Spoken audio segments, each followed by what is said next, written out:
Kami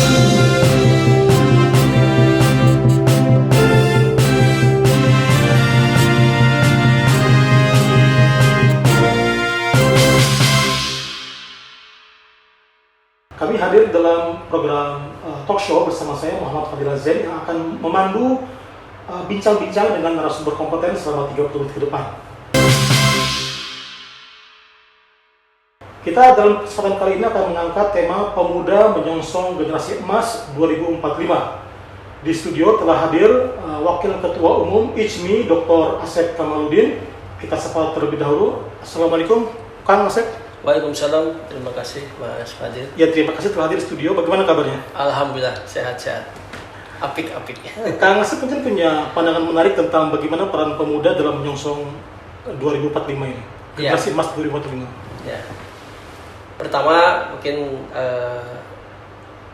sebagai salah satu wakil ketua pemuda ICMI ya, pemuda ICMI ya. Kita ini bagi saya momentum ya. Mengingat kita ini sedang mengalami bonus demografi ya, bonus demografi, sehingga menghadapi Indonesia Emas 2045 ini tentunya semuanya harus terprogram, harus terencana ya, tidak bisa dibikin mengalir ya. Artinya baik ada yang pendekatan human center, government center atau social center. Dalam hal ini, kalau bicara human center berarti ya pendidikannya seperti apa, ya. Government center berarti bagaimana kebijakan-kebijakan pemerintah.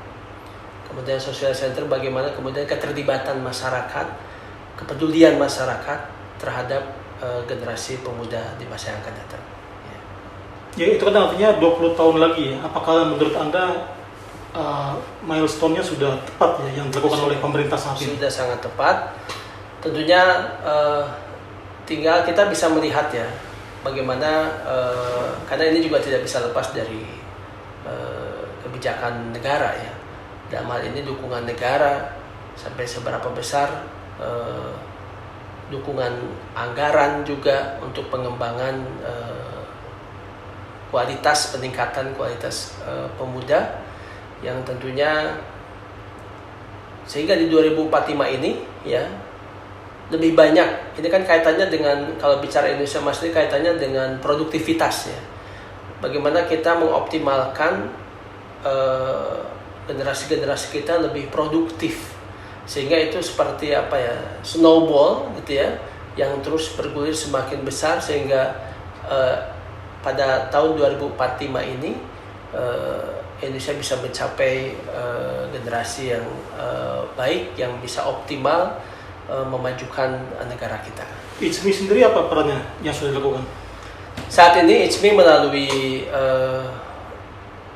pemuda ICMI ya, kita mengakomodir ya pemuda-pemuda dari semua wilayah se-Indonesia ya, melalui pelatihan-pelatihan kepemimpinan, peningkatan kemampuan soft skill ya, khususnya ya, baik kemampuan public speaking, manajemen konflik, karena itu perlu bagi pemuda itu menguasai ya manajemen konflik ya, bagaimana dia berhadapan dengan masalah. Jangan sampai menjadi troublemaker, tapi jadilah problem solver di daerahnya masing-masing. Itu yang kita dorong dari pemuda ICMI. Sinergi dengan pemerintah ada ya? Saat ini memang ada beberapa sinergi yang sifatnya itu mungkin belum permanen ya. Jadi accident saja. Jadi program-program tertentu ya ada yang sifatnya disupport gitu ya. Kita bisa menghadirkan narasumber dari pemerintah juga, meskipun bisa dikatakan mayoritas ya pendanaannya pribadi ya pemuda ICMI itu.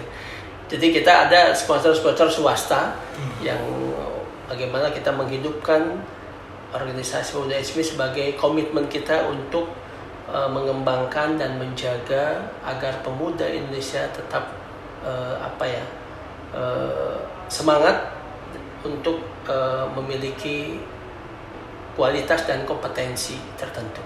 Kita kan identik dengan generasi milenial ya, pemuda Indonesia Betul. itu ya. Mungkin apa yang sudah dilakukan untuk penguasaan teknologi yang begitu disruptif ya dalam Betul. kehidupan ini masyarakat saat ini? Ya, menarik ya ketika bicara teknologi ya. Katakanlah kita, karena ini juga menjadi saat ini menjadi salah satu faktor utama ketika bicara teknologi, kita juga bicara digitalisasi ya. Dimana pemuda ini juga harus menguasai bagaimana penguasaan digitalisasi ini, karena bukan hanya menguasai tapi memahami kegunaannya, bukan hanya menguasai tapi juga memahami dampaknya. Karena banyak juga ya pemuda yang menguasai teknologi, menguasai digitalisasi, tapi ya berdampak tidak baik ya. Makanya mungkin kalau kembali ke program di Pemuda HB ya, kita menjaga ataupun jangan sampai itu terjadi.